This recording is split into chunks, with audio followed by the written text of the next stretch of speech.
আজকে মা আর মেয়ে মিলে বানালাম আলিশার পিঠে। তো তোমরা চলো দেখো। তো এই পিঠে বানানোর জন্য প্রথমে কিন্তু গুড় লাগবে, তাই গুড়টা কড়াইয়ের মধ্যে দিয়ে ভালো করে ফুটিয়ে নিচ্ছি, কারণ গুড়টা ভালো করে না ফোটালে পিঠেটা ঠিক হবে না।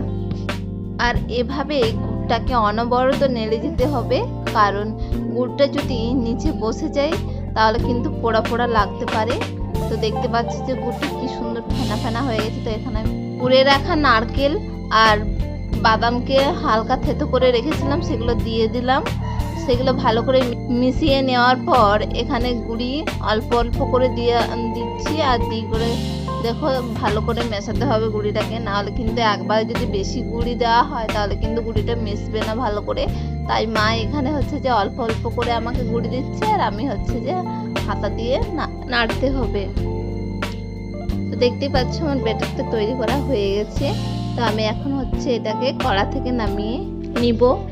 তো তার জন্য আমি একটা থালা নিয়ে নিয়েছি। এখন ব্যাটারটা আমি থালার মধ্যে দিয়ে দেবো, কারণ কড়াটা যেহেতু গরম রয়েছে, কড়াইটার মধ্যে থাকলে কিন্তু আরো হয়তো শক্ত হয়ে যেতে পারে। তার জন্য আমি এই থালার মধ্যে ব্যাটারটা দিয়ে দিচ্ছি। আমি এখানে পিঠেগুলো গোল গোল করে বানিয়ে নিয়েছি, আর তোমরা চাইলে কিন্তু অন্য আলাদা ডিজাইনও করতে পারো। আর এদিকে তেল গরম করে নিয়েছি। তো আমি এখন পিঠেগুলো তেলের মধ্যে ছেড়ে দেব।